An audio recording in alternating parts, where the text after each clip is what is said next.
জগতে কত কিছুই না ঘটে, যার ব্যাখ্যা বিজ্ঞান দিতে পারে না। যুক্তি যেখানে থমকে দাঁড়ায়, ঠিক সেখান থেকেই শুরু হয় বিশ্বাসের অলৌকিক জগৎ। গুড়ায় লীলা করেন কোনো কোনো ভাগ্যবানের আজও দেখিবারে পায়। জানেন কীরকম? হ্যাঁ, পরম দয়াল শ্রী শ্রী ঠাকুর অনুকূলচন্দ্র, যাকে ভালোবেসে অনেকে গোড়া রায় বলেও ডাকতেন, তিনি আজও লীলা করে চলছেন। তিনি যে শুধু দেওঘরের স্মৃতিতে আছেন তা নয় বন্ধু, তিনি আজও আমাদের মাঝে জীবন্ত। আজ আপনাদের শোনাবো ঠিক কয়েকদিন আগে ঘটে যাওয়া এমনই এক আশ্চর্য এবং লোমহর্ষক ঘটনার কথা। ঘটনাটি কোনো রূপকথা নয়, একেবারে বাস্তব এক জীবন্ত অভিজ্ঞতার কাহিনী।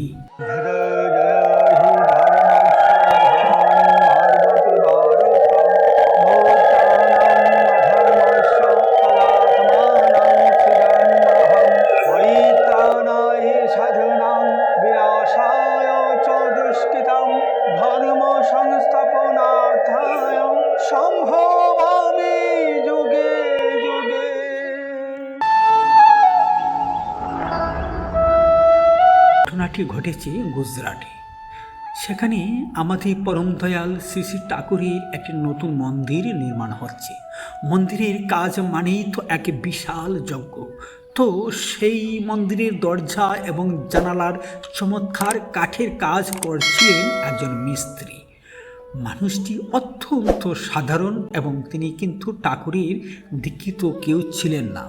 সৎসঙ্গ বা ঠাকুর অনুকূলচন্দ্র সম্পর্কে তার তেমন কোনো ধারণাই ছিল না। তিনি দিনরাত এক করে নিজের কারখানায় দরজা জানালা আর ঠাকুরের সিংহাসন তৈরি কাজ করেছিলেন। একদিন ঠিক দুপুরের দিকে কারখানায় কাজ কতদূর এগিয়েছে, কেমন চলছে তা দেখতে হঠাৎ করে এক ভদ্রলোক এসে হাজির হলেন সেই মিস্ত্রির সামনে। মিস্ত্রি হঠাৎ কাজ থামিয়ে তাকিয়ে রইলেন। তার সামনে দাঁড়িয়ে এক জ্যোতির্ময় পুরুষ, কালি গা, পরনে খালুফার ধুতি আর গলায় ঝুলছে পৈথি। আহা আহা, কি যে সুন্দর সেই চেহারা, যেন চোখ ফেরানো যায় না। সেই জ্যোতির্ময় পুরুষ মিস্ত্রির কাছে এগিয়ে গেলেন, পরম স্নেহে বললেন, তোমার কাজ খুব সুন্দর, তুমি সত্যিই সুন্দর কাজ জানো। নাম না করে পারছি না, এই কাজ একবার দেখে যেতে এলাম, কেমন চলছে। মিস্ত্রি তো অবাক। তিনি ভাবলেন, এই ভদ্রলোক নিশ্চয় মন্দির কমিটির বড় কোনো কর্মকর্তা বা মালিক পক্ষের কেউ হবে। সম্মান দেখিয়ে মিস্ত্রি তড়িঘড়ি করে নিজের বসার চেয়ারটি এগিয়ে দিয়ে বলেন, বাবু এই চেয়ারে বসুন, বসে বসে কাজটা দেখুন। ভদ্রলোক হাসি মুখে চেয়ারটায় বসলেন। কিছুক্ষণ পর তিনি মিস্ত্রির দিকে তাকিয়ে মৃদু স্বরে বললেন, ও মিস্ত্রি, আমাকে একটু শরবত খাওয়াতে পারো? মিস্ত্রি কিছুটা আমতা আমতা করে বললেন, বাবু এখন এই দুপুরে এখানে শরবত কোথায় পাবো? কিন্তু পরক্ষণে তার মনে হলো, এত বড় একজন মানুষ তৃষ্ণার্ত হয়ে জল শরবত চাচ্ছেন, না বলাটা ঠিক হবে না। মিস্ত্রি দৌড়ে গেলেন কাছের একটি দোকানে, সেখান থেকে এক গ্লাস ঠান্ডা শরবত এনে ভদ্রলোকের হাতে দিলেন।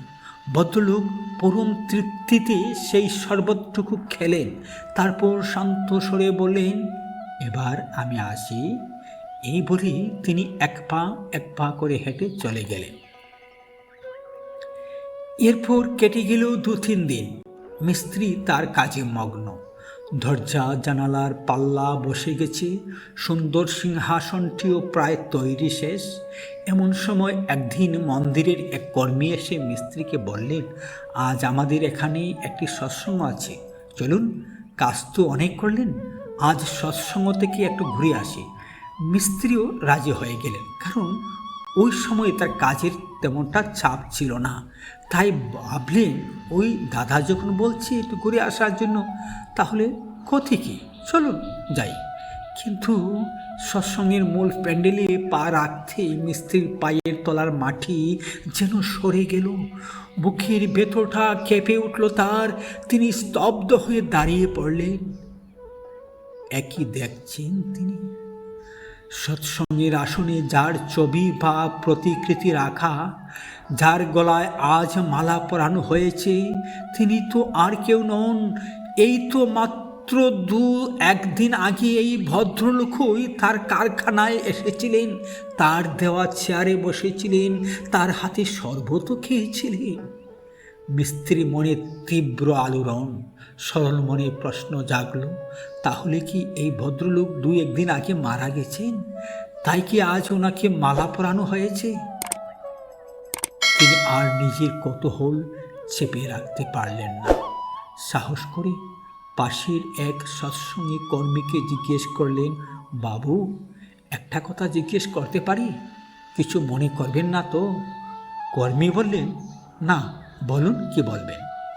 মিস্ত্রি কাঁপা কাঁপা গলায় বললেন, যে ভদ্রলোক আমার দোকানে এসেছিলেন, যাকে আমি শরবত খাইয়েছি, চেয়ারে বসতে দিয়েছিলাম, তিনি কি মারা গেছেন?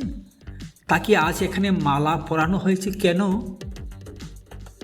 মিস্ত্রির মুখে এই কথা শুনে উপস্থিত সমস্ত সৎসঙ্গী বাকরুদ্ধ হয়ে গেলেন।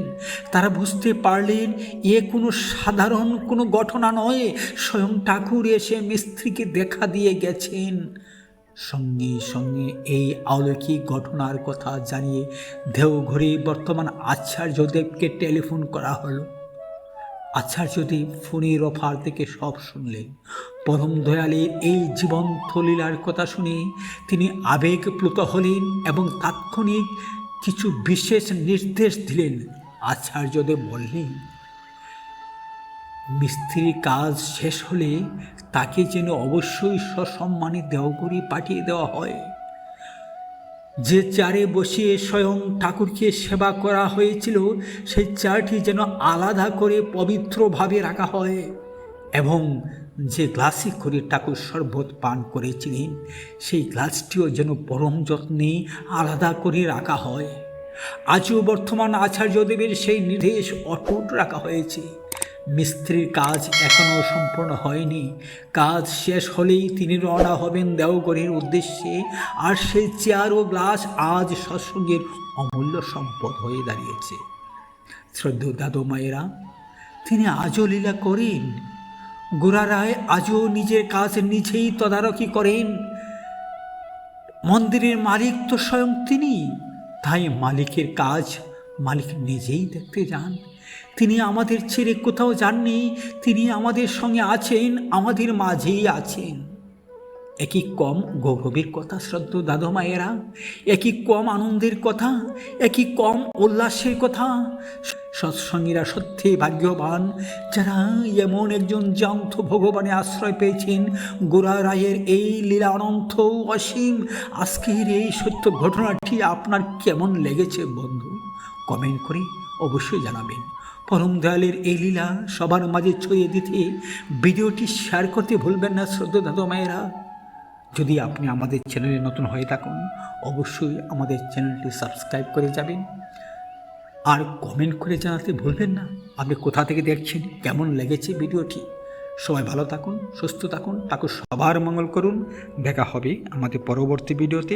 জয় গুরু।